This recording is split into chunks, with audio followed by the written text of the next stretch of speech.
नमस्ते दोस्तों। My voice अल्फाज में मैं नताशा आप सभी का बहुत बहुत स्वागत करती हूँ। प्रस्तुत है कहानी प्रत्यारोपण। क्या कोई मानेगा सपने का प्रत्यारोपण ऐसी घरेलू हिंसा है जिसकी खबर न समाज को होती है न कानून को। पर यह हर कोई मानेगा, अधिकांश पिता अपने सपने का प्रत्यारोपण अपने पुत्र पर करना चाहते हैं और करते हैं। भले ही सपना जिद बनते हुए जीवन से प्रधान होकर परिणाम को बिगाड़ दे। यहीं से विकल्पों से भरी दुनिया में निर्विकल्प हो जाने की असहायता तैयार होने लगती है। कामतानाथ सपने के प्रत्यारोपण में अपने पुत्र युगल का भविष्य देख रहे थे। युगल छोटे सपने के साथ मन मुताबिक जीना चाहता था। अच्छे इलाके के योगमाया अपार्टमेंट के द्वितीय तल के फ्लैट नंबर 3 में दाता नगर के नामी कर सलाहकार कामतनाथ का दफ्तर है। वे सुबह 10 बजे से रात 9 बजे तक दफ्तर में सुशोभित रहते हैं। मुवक्किलों को अपॉइंटमेंट लेना पड़ता है कि वे बिना दखल के अपने टैक्स जैसे गोपनीय मामले को संपूर्णता में समझ पाएं। इस उपक्रम में दफ्तर में निरंतर सरगर्मी बनी रहती है। सरगर्मी में किसी को अंदाज नहीं मिलता कामतानाथ ने युगल के कंधे में अपने सपने की जो सलीब लादी थी उसे घसीटते हुए उसका क्या हुआ। 3 संतान, ब्रजबाला, युगल, ओमबाला। युगल को हिफाजत नफासत से पोसते हुए कामतानाथ अनायास चाहने लगे वह सीए बनकर उनकी प्रैक्टिस को यशस्वी बनाएगा। मैंने जब एलएलबी किया नहीं जानता था सीए चार्टेड अकाउंटेंट भी कोई कोर्स होता है। जानता तो भी न कर पाता। मामूली स्तर में एलएलबी कर पाया, इसे किस्मत मानता हूँ।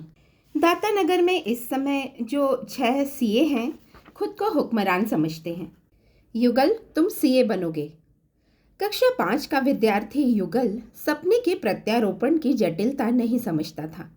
पापा, सीए बनकर मैं आपकी कुर्सी में बैठूंगा, आपकी तरह खूब पान खाऊंगा। कामतानाथ की आंखों में खोज दिखाई देती। मेरी कुर्सी में क्यों, तुम्हारा अलग चैम्बर होगा। युगल का चित्त विद्या से अधिक दीगर हरकतों में लगा रहता। मिडिल पास होते होते जाहिर हो गया वह औसत छात्र है। कामतानाथ ने गणित और अंग्रेजी के लिए ट्यूटर लगा दिया। शाम को जब मोहल्ले के किशोर क्रिकेट खेलते युगल मास्टर के जद में रहता। न पढ़े तो सा अधिकार मरम्मत करें जैसे कामतानाथ के निर्देश का पालन कर मास्टर युगल के कान के उस हिस्से जहां ईयरिंग पहनी जाती है को चुटकी में दबाकर क्रूरता से मसल देता। इतने कम नंबर, तुम्हारे पापा कहते हैं मैं क्या पढ़ा रहा हूँ, भेजे में तो उपद्रव भरा है। युगल की बहनों और माँ गीता को यह अराजकता लगती। कामतानाथ ठील न देते। गुरु की मार पड़े तभी विद्या आती है। लोग अपने बच्चों का इतना अच्छा रिजल्ट बताते हैं, मैं शर्म के मारे इसका 50% नहीं बता पाता। इसके कारण ओमबाला का रिजल्ट नहीं बता पाता कि लोग कहेंगे लड़की फर्स्ट रैंक वाली है, लड़का सेकंड डिविजनर। 10वीं पास होते ही कामतानाथ ने रूपरेखा तैयार कर दी। युगल, कॉमर्स पढ़ो, सीए में काम आएगा। युगल खुद को सरस्वती पुत्र नहीं मानता था, लेकिन कॉमर्स स्ट्रीम में जाना उसे पतन की तरह लगा। पापा, लड़के कहते हैं पढ़ाकू मैथ और बायो ग्रुप लेते हैं, फिसड्डी कॉमर्स। कभी बेंच तोड़ते हैं, कभी बाथरूम में रस्सी बम फोड़ते हैं, कभी इंडियन कॉफ़ी हाउस चले जाते हैं। तुम फिसड्डी ही हो। मेरी बेंच में बैठने वाले सुगम और बहादुर सिंह मैथ ले रहे हैं क्योंकि वे फिसड्डी नहीं हैं। सुनो, 12वीं बोर्ड में कम से कम 80% लाना होगा। मेहनत से पढ़ोगे तो समझो सीए फाउंडेशन एग्ज़ाम की बहुत कुछ तैयारी हो जाएगी। इस घर में क्या प्रतिशत के अलावा कोई बात नहीं होगी। अब प्रतिशत का ज़माना है, मेरे समय डिवीजन का था। मैं बिना साधन सुविधा के अपने बूते पढ़ा। तुम्हें कोई जद्दोजहद नहीं करनी है, बस प्रतिशत लाना है। उसने कामतानाथ को इस तरह देखा जैसे वे भरोसेमंद और समझदार बिल्कुल नहीं रहे। साइकिल से रोज 3 किलोमीटर स्कूल आता जाता हूँ, यह जद्दोजहद नहीं है। थक जाता हूँ, समय अधिक लगता है, बाइक दिला दो। 80% लाओ, बाइक लो। युगल प्रतिशत के दायरे में डाल दिया गया। 12वीं में मात्र 62%। प्रतिशत ने कामतानाथ को हिंस्र बना दिया। फौजदारी दिखाते हुए उसे पीटने लगे। तुम्हें मेरी तरह साइकिल घसीटते हुए काम मांगने नहीं जाना है। सीए कर जमे जमाए दफ्तर में बैठना है। मैं पर्ल सीमेंट फैक्ट्री में सेल्स टैक्स का काम मांगने गया था। जवाब मिला, हमारा काम जबलपुर के वकील संभालते हैं। अब वे खुद केस लेकर मेरे दफ्तर आए, फैट फीस देते हैं। गीता उसे उनकी पकड़ से खींचने लगी। फर्स्ट आया है, बच्चे की जान लोगे? वे हाँफ कर थम गए। मैंने दिल्ली के श्रीराम कॉमर्स कॉलेज, किरोड़ीमल, हंसराज कहाँ की इन्फॉर्मेशन मंगा रखी है कि यह बीकॉम में एडमिशन लेगा और फाउंडेशन की कोचिंग करेगा। 62% में इसे किस कॉलेज में दाखिला दिलाएंगे? यहीं के कॉलेज में। गीता के इस मुकाबले के जवाब में उन्होंने युगल को एक मुक्का और मारा। तुम्हारे दुलार ने इसे निकम्मा बना डाला है। घर में तम मातम। सीए करेगा एक ही गान वे दिग्दिगंत में चर्चित प्रचारित कर रहे थे। कोविड ने तमन्ना का नाश कर दिया। तभी पन्ना जिले के हीरा व्यापारी सोलंकी अपने केस के सिलसिले में संकट मोचक बनकर कामतानाथ के दफ्तर आए। हौसला देकर उनके दारुण दर्द को कुछ कम किया। घर पहुंचकर कामतानाथ ने युगल को तलब किया। युगल दूरी बनाकर खड़ा हो गया। हाँ पापा, मेरे क्लाइंट सोलंकी जी के बेटे निरामय का 12वीं में 85% आया है। वह और उसका मित्र अमान कोचिंग के लिए भोपाल जा रहे हैं। वहीं बीकॉम में एडमिशन लेंगे। तुम उनके साथ भोपाल जाओ। अच्छे विद्यार्थियों की संगत में बुद्धि खुलेगी। युगल अपनी क्षमता जानता था। मेरी रुचि सीए में नहीं है, ढाबे में है। खोल देता हूँ दाल में तड़का लगाना। समझ नहीं रहे हो?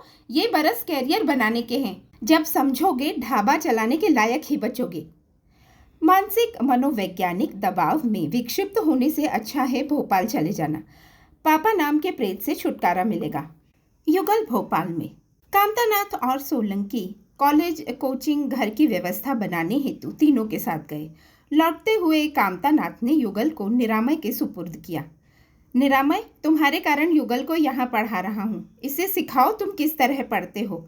युगल, निरामय के साथ कंबाइंड स्टडी करना। नई जगह ने युगल की कोशिकाओं में चेतना का संचार किया। गति प्रगति के लिए ईमानदारी से पढ़ेगा। 2 BHK के एक कमरे में निरामय और अमान ने अड्डा जमा लिया। युगल दूसरे कमरे में। वे युगल को अपने काबिल नहीं मानते थे, उसे स्टडी में शामिल न करते। युगल का अकेलापन और अक्षमता का बोध कम न होता यदि कोचिंग सेंटर में हरिहर से मित्रता न होती।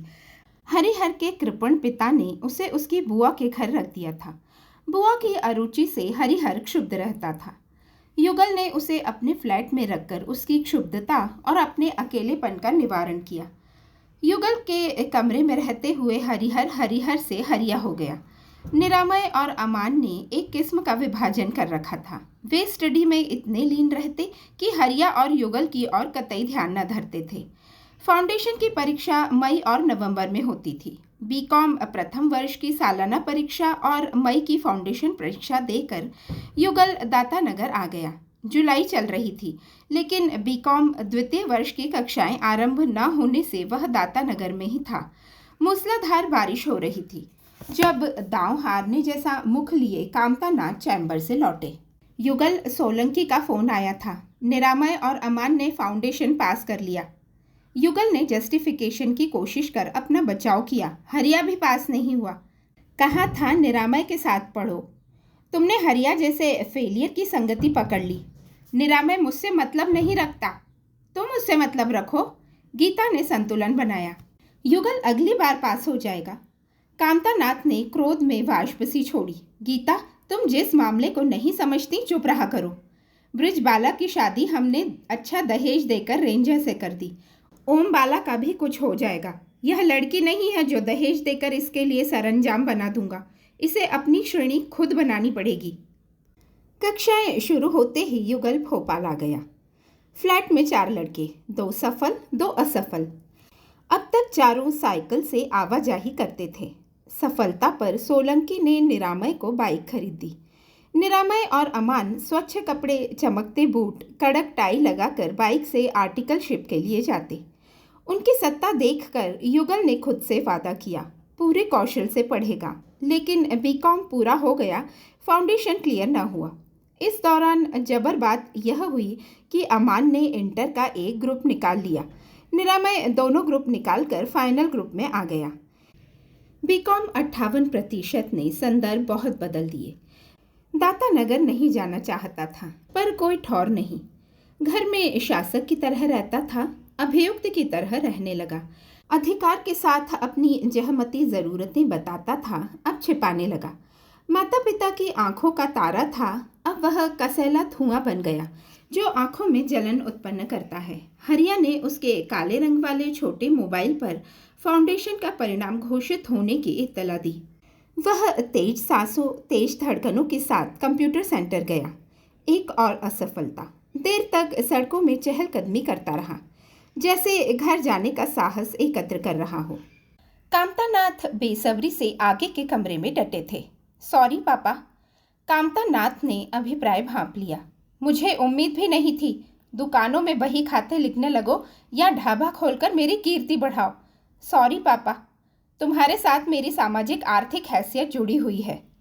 शहर में मेरे नाम का डंका बजता है, लेकिन तुम्हारे कारण लोग मुझ पर तरस खाते हैं। सोलंकी की मेरे सामने औकात नहीं है, लेकिन मुझे उपदेश देता है, हमेशा सफल लोगों को देखेंगे तो निराशा आएगी। उन्हें भी देखना चाहिए जो सफल नहीं हैं। युगल ही नहीं, तमाम लड़के हैं जो पास नहीं हो पाते। पापा, हरिया MBA करेगा, मैं भी। हरिया का बाप उसके लिए प्रैक्टिस सजा कर नहीं बैठा है। वह CA करे कि MBA करे, फर्क नहीं पड़ता। पर तुम्हें अकल क्यों नहीं आती? असफल होने का आघात उसके लिए भी उतना गहरा था जितना कामतानाथ के लिए। स्तब्धता में कह गया, एक मैं CA ना बना तो दाता नगर का अपमान ना हो जाएगा। तर्क उन्हें दुराशय की तरह लगा। तुम असभ्य ही नहीं, बेरहम हो। ऐसी बात करते हो कि मेरे दिल को चोट जरूर पहुंचे। वे अपने भाव संभाल नहीं पाए। पूरी तरह बर्बर होते हुए चप्पल उतार कर युगल को पीटने लगे। घर में अक्सर समर छिड़ा रहता था। गीता की कोरें अक्सर भरी रहती थी। 22 साल का युगल भय, भ्रम, भटकाव में कुंठित हो रहा था। ओमबाला आशंकित रहती थी, पर यह अब तक का सबसे विभत्स वक्त था। युगल को बचाते हुए ओमबाला और गीता पिट गईं। युगल की आवाज मार्मांतक हो रही थी।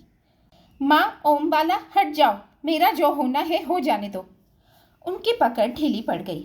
ओमबाला युगल को उसके कमरे में ले गई। युगल बुरे दौर से गुजर रहा था। घर यातना शिविर बन गया। परिजन आतताई हो गए। वह रीढ़ खोकर केंचुए की तरह सिकुड़ गया। उसकी मीमांसा सुनी नहीं जा रही है। अभिव्यक्ति फरेब मानी जाती थी। रिश्ते वही थे, पर संबंधों में फर्क आ गया था। कामतानाथ के सपने के व्यापक असर ने आचार व्यवहार की स्वाभाविकता खत्म कर दी। पोजीशन खोकर वह गुमशुदा की तरह अपने कमरे में घुसा रहता। आखिर ओमबाला ने पुकारा, भैया, पापा बुला रहे हैं। वह ढीली झुकी मुद्रा में प्रस्तुत हुआ। बुलाया पापा? बीकॉम पास, सीधे इंटर में अपीयर हो सकते हैं। भोपाल में इंटर की कोचिंग लो, आर्टिकलशिप ज्वाइन करो, CA हो जाओ। तुमसे कुछ नहीं मांगूंगा। कामतानाथ ने कुंठित व्यक्ति की तरह हाथ जोड़े। कभी तुम्हारी मौसी का कॉल आता है, कभी बुआ का। युगल का कोई ग्रुप निकला, पड़ोसी परिचित अलग पूछताछ में लगे रहते हैं। क्या जवाब दूं? बुआ कहती है ड्रग या लड़की के फेर में तो नहीं पड़ गया कि पास नहीं होता। निरामय के नोट्स पढ़ो, कोशिश करो उसके बॉस के दफ्तर में आर्टिकलशिप ज्वाइन कर लो। युगल भोपाल में, हरिया ने MBA में अन्य शहर में दाखिला ले लिया था। उसके बिना युगल को फ्लैट ऐसा अनचिन्हा लगा जैसे यहाँ कभी नहीं रहा। निरामय ने उससे कभी भी सीधा संबंध नहीं रखा। निरामय के दफ्तर में आर्टिकलशिप की बात की तो उसने दर्प से कहा, युगल, मेरे सर फाउंडेशन क्लियर करने वालों को आर्टिकल रखते हैं। युगल कई CA के दफ्तरों में विनती करता घूमा। छोटे दफ्तर में प्रवेश मिला। दफ्तर दूर था, साइकिल से आवाजाही करता। एक वक्त था कामतानाथ उसे ज़रूरत से अधिक पैसे देते थे कि मानसिक मजबूती मिलेगी। अब ज़रूरत से कम देते हैं कि मूवी, होटल में समय बर्बाद नहीं कर पाएगा।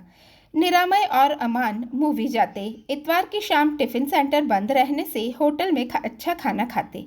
युगल मूवी नहीं जा पाता। इतवार को सस्ते ठेले में कुछ खा लेता। कामतानाथ जब तब निरामय के सेल फोन पर कॉल कर युगल की पराजय बढ़ा देते। निरामय, युगल को समझाओ, पढ़े, अपने नोट्स दो, पढ़ने का तरीका बताओ, ना पढ़े तो मुझे सूचित करना। निरामय ने सर्वे सर्वा की भांति युगल को व्याख्यान दिया। हरिया एमबीए में चला गया। युगल, तुम भी कुछ सोचो। पापा सोचने नहीं देते। तुम्हारे पापा मुझसे कहते हैं युगल को पढ़ने का तरीका बताओ। मैं तुम्हें उंगली पकड़कर नहीं पढ़ा सकता। अमान तबीयत से हंसा। इकलौते का दर्द तुम नहीं समझोगे निरामय। इसके बापू इसे अपनी आसंदी सौंपना चाहते हैं। युगल हताहत हो जाता। अमान, मैं बहुत अच्छा स्टूडेंट कभी नहीं रहा। दृढ़ निश्चय के साथ नहीं सोच पाता मेरा उद्देश्य क्या होना चाहिए। पोथी खोलता हूँ, इबारत समझ में नहीं आती। पापा को बताओ, वे सीए में अटक गए हैं। कोई राह निकले ऐसी उम्दा बात कभी नहीं करते। उम्दा बात हुई। युगल ने इंटर का फर्स्ट ग्रुप पास कर लिया। उसे लगा स्कूलिंग पूरी तरह ख़त्म नहीं हुई है। कब से इस मंगल बेला की प्रतीक्षा थी। उसने घर के लैंडलाइन पर कॉल किया। ओमबाला उत्साह से भर गई। वाह भैया, एक ग्रुप क्लियर हो गया। युगल से संवाद न रखने वाले कामतानाथ ने ओमबाला के हाथ से रिसीवर छीन लिया। युगल, तुम कर सकते हो। तुम्हारी बुद्धि खराब नहीं है। लापरवाही करते हो। यह धन दौलत किसकी है? तुम्हारी। जब तुम दफ्तर में बैठोगे, दफ्तर में क्या क्या बदलाव किया जाएगा, क्या व्यवस्था बनेगी, मैंने सब सोच रखा है। युगल के जीवन की पहली शाबाशी। उसे पापा जिद्दी लेकिन सहृदय बल्कि निरीह लगे। पढ़ेगा, उनके सपने को पूरा करने की कोशिश करेगा। कोशिश निरुद्देश नहीं थी पर निष्फल रही। आर्टिकलशिप के 3 साल पूरे हो गए। वह इंटर का दूसरा ग्रुप नहीं निकाल पाया। कामतानाथ ने सम्मन जारी किया। वक्त बर्बाद किया, पैसा बर्बाद किया। डेरा समेट कर घर लौटो। सेकेंड ग्रुप की परीक्षा देने भोपाल चले जाना। युगल घर में अपने कमरे में सिमटा रहता, जैसे फरारी काट रहा है। घबरा जाता, तब हरिया को कॉल कर बातें करता। कामतानाथ जिस तिस से विषाद बताते रहते। ससुराल से आई ब्रिजबाला से बताने लगे। लोग पूछते हैं युगल दफ्तर में कब बैठेगा। कौन सी यश गाथा सुनाऊं? इसने मेरी प्रतिष्ठा खत्म कर दी है। हाँ पापा, इसके कारण मुझे भी सुनना पड़ता है। लल्लन ब्रिजबाला का देवर सीए हो गया है। राघव ब्रिजबाला के पति हंसी उड़ाते हैं। युगल पास नहीं हो रहा है। लल्लन को तुम्हारे पापा के चैम्बर में बैठा देता हूँ। ओमबाला ने आपत्ति की।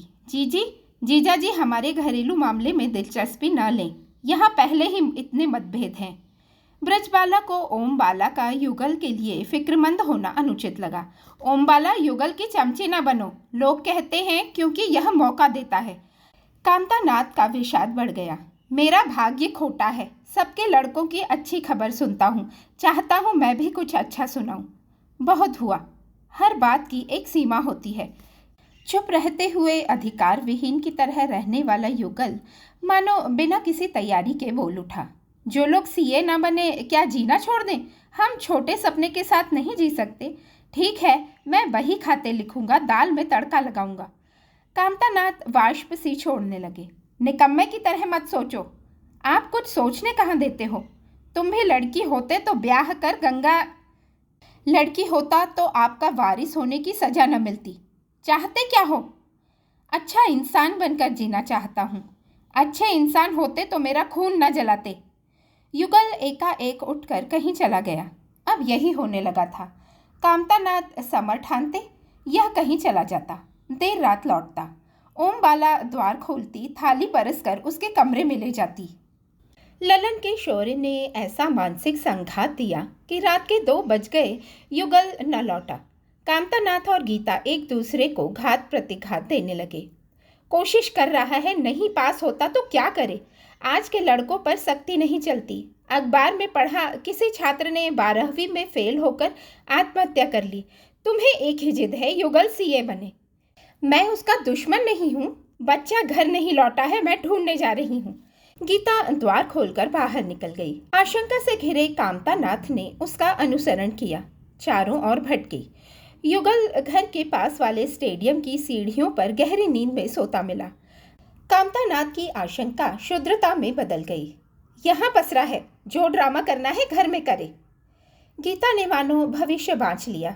आज मिल गया। तुम्हारा यही सलूक रहा तो कहो कल न मिले। युगल खो गया। सेकंड ग्रुप की परीक्षा के लिए रात वाली ट्रेन से भोपाल के लिए रवाना हुआ, लेकिन सुबह भोपाल नहीं पहुंचा। पहुंचने की सूचना की प्रतीक्षा करते हुए पूरा दिन बीत गया। ओमबाला ने उसके मोबाइल पर कॉल किया। रिंग उसके कमरे से आ रही थी। ओमबाला मोबाइल उठा लाई। भैया मोबाइल भूल गया। कामतानाथ अब विपरीत ही बोलते थे। इस लड़के का कुछ नहीं हो सकता, दिक्कत देने के लिए ही पैदा हुआ है। एग्जाम देने नहीं, भ्रमण करने गया है। सप्ताह बीत गया, कोई सूचना नहीं। कामतानाथ को मददगार के रूप में निरामय की याद आई। वह दमोह के डायमंड सीमेंट फैक्ट्री में अच्छे पैकेज पर जॉब में था। उन्होंने निरामय को कॉल किया। निरामय ने भोपाल के कुछ मित्रों को कॉल किया। ज्ञात हुआ युगल भोपाल नहीं पहुंचा। अब तक की सबसे बुरी खबर, दुर्घटना हो गई कि कहीं चला गया। पर वह फैसला लेता हुआ कभी नहीं लगा कि योजनाबद्ध तरीके से चला जाए। व्यग्रता में कामतानाथ ने पूरे जगत को कॉल कर डाला कि कोई युगल के योगक्षेम की सूचना दे। शिद्दत से लगा वह जैसा भी था। घर दरअसल उसके होने से आदीप्त रहता था। विलाप करती गीता को लग रहा था घर की बुनियाद में जो दरार आ गई है उसे कोई कारीगर नहीं भर सकता। भ्रमित ओमबाला उसके कमरे की छानबीन करने लगी।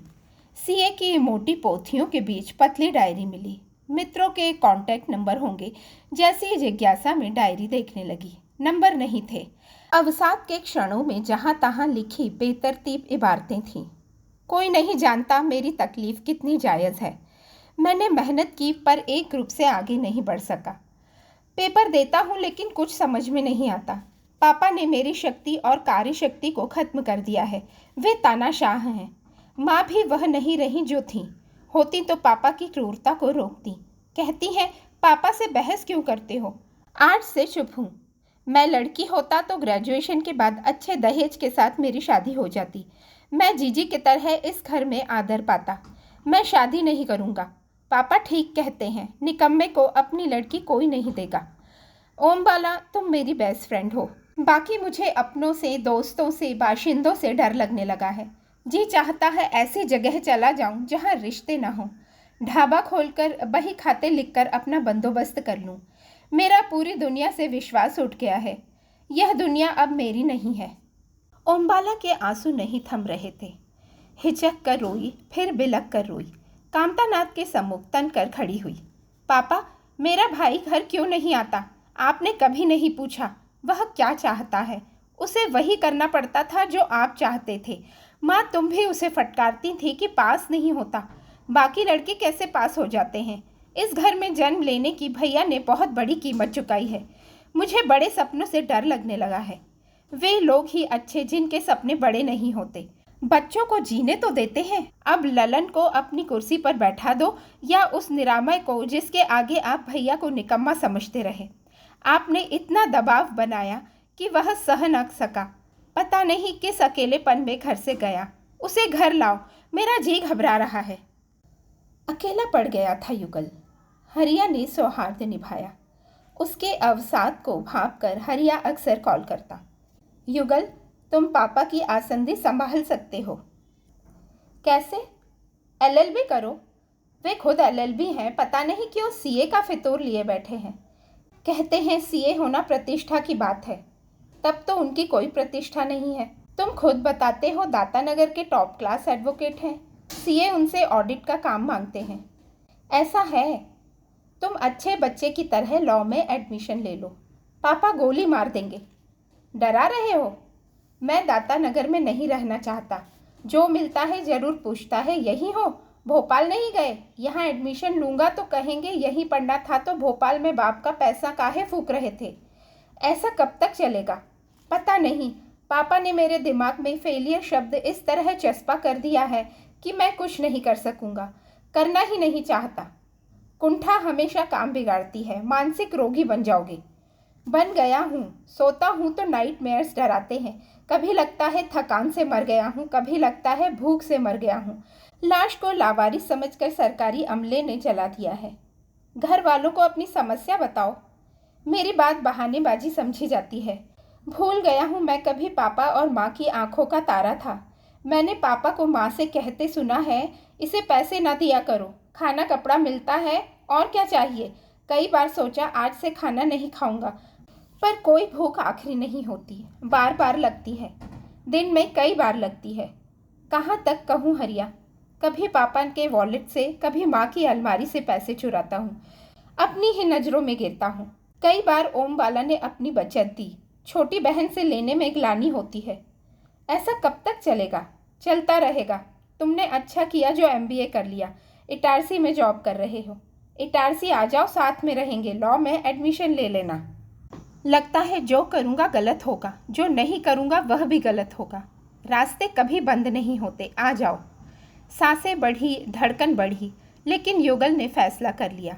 उसे आंदोलन खड़ा नहीं करना था, बस एक राह खोज करनी थी। अंक सूचियाँ बैग में रखते, पैसे चुराते हुए दिल भर आया। घर यातना शिविर बन गया था। फिर भी रेलवे स्टेशन जाते हुए उसने एक बार मुड़कर घर को देखा। घर की छवियों, आकृतियों, प्रतिध्वनियों में पता नहीं कैसे तंतु होते हैं जो मुक्त नहीं करते। वह इटारसी में उतरकर जब हरिया के दर पर पहुंचा, रात के 3 बज रहे थे। हरिया उसे देखता रह गया। चेहरे में उस सपने का दबाव दिख रहा है जिसका प्रत्यारोपण इस पर किया गया है। इसके अंतःकरण में अच्छे इंसान वाली शुद्धता थी। अब शायद रिक्ति है। अच्छे कद काठी वाला परिष्कृत लड़का इतना सूख गया कि गले की हड्डियां उभर आई हैं। लड़कियों को बेचारी कहा जाता है, जबकि लड़के भी सहते हैं। सितम यह कि लड़कियों की तरह बिलख कर रो नहीं पाते। पापा मान गए? उन्हें नहीं बताया। बताता तो उनके हाथ में जो आता उसी से मुझे मारने लगते। हरिया, मुझे साम्राज्य खड़ा नहीं करना है। छोटे सपने के साथ जिया जा सकता है। ट्यूशन या बही खाते का काम पकड़कर अपने हुक्के का इंतजाम कर लूँगा। युगल, मैंने तुम्हें बुलाया है, इंतजाम मैं करूँगा। कितनी बार हुआ, मेरे पास पैसे नहीं होते थे, तुमने दिए, मूवी दिखाई, अच्छे होटल में खिलाया। तब पापा उदारता से पैसे देते थे। मैं कंजूसी से दूंगा। नई नौकरी है, सैलरी कम है, फीस के पैसे चुरा लाया हूँ, बस खुराक देते रहना। युगल दिनों बाद हंस रहा था। 3 साल हरिया की अनुकंपा में रहा। लॉ की प्रथम श्रेणी ने उस दुनिया का स्मरण करा दिया जिसे छोड़ आया था। इस दौरान घर बार बार याद आया। ओम बाला की शुभ चिंतना याद आई। घर में क्या क्या बदल गया होगा। उसे खोया हुआ या मरा हुआ मान लिया गया होगा। ग्लानि भी हुई। अपने इटारसी होने की बात घर को बतानी चाहिए थी, लेकिन पापा पहली ट्रेन पकड़कर पहुंच जाते कि हरिया से खाना खुराक लेकर मेरा अपयश बढ़ा रहे हो। हरिया ने उसका अपराध बोध समझ लिया। युगल, घर बात करो। पापा का पता नहीं क्या रिएक्शन होगा। ओम बाला से बात करो, वह संभाल लेगी। लैंडलाइन के अंतिम डिजिट पर युगल की उंगलियां थरथरा कर थम जाती थीं। बड़ी देर से नाटक देख रहा हूँ, कहते हुए हरिया ने अंतिम डिजिट दबा दिया। उधर ओम बाला थी। हेलो ओम बाला, मैं भैया। भैया तुम? ओम बाला के स्वर का कंपन बताता था उसका इंतजार करते करते न करने का अभ्यास कर लिया है। कैसी हो? कहाँ हो? हरिया के पास इटारसी में। लॉ ग्रेजुएट हो गया हूँ। घर क्यों नहीं आए? पापा से डर लगता है। वे तुम्हारे बिना पागल से हो गए हैं, खुद से नजरें नहीं मिला पाते। जो लोग पापा से कहते थे युगल में क्षमता नहीं है, वे ही कहते हैं आप जिद ना पकड़ते तो यह दिन न देखना पड़ता। तुम इन दिनों क्या कर रही हो? प्राइवेट कॉलेज में पढ़ाने लगी हूँ। शादी? साफ कह रखा है, जब तक भैया नहीं लौटता शादी नहीं करूँगी।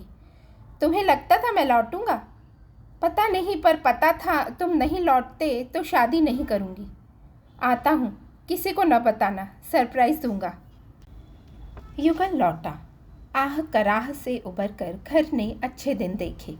अच्छे इलाके के योगमाया अपार्टमेंट के द्वितीय तल के फ्लैट नंबर 3 को युगल की घर वापसी के उपलक्ष्य में खरीदा गया है।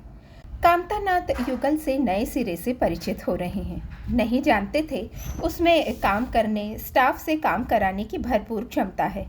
अच्छे अधिवक्ता के साथ अच्छा प्रबंधक भी है। अपने चैम्बर में बैठकर कद्दावर लगता है। मौज में आकर पूछते हैं, युगल कैसा लग रहा है?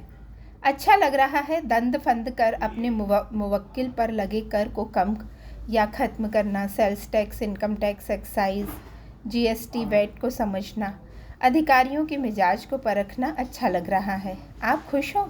बहुत। ठीक वक्त पर तुमने दफ्तर संभाला है। मैं कंप्यूटर का प्रयोग नहीं जानता। इस लॉकडाउन में गूगल मीट पर भोपाल और जबलपुर के केस कराने में तुम जो होशियारी दिखाते हो, मेरे बस की बात नहीं है। इनकी आपसदारी प्रगति पर है। आपसदारी को देखकर कौन कहेगा युगल सपने के प्रत्यारोपण के कष्टप्रद दौर से गुजरा है। क्या कोई मानेगा सपने का प्रत्यारोपण ऐसी घरेलू हिंसा है जिसकी खबर न समाज को होती है न कानून को। अभी आप सुषमा मुनीन्द्र जी की लिखी कहानी प्रत्यारोपण सुन रहे थे। आशा करती हूँ कहानी आपको पसंद आई होगी। धन्यवाद।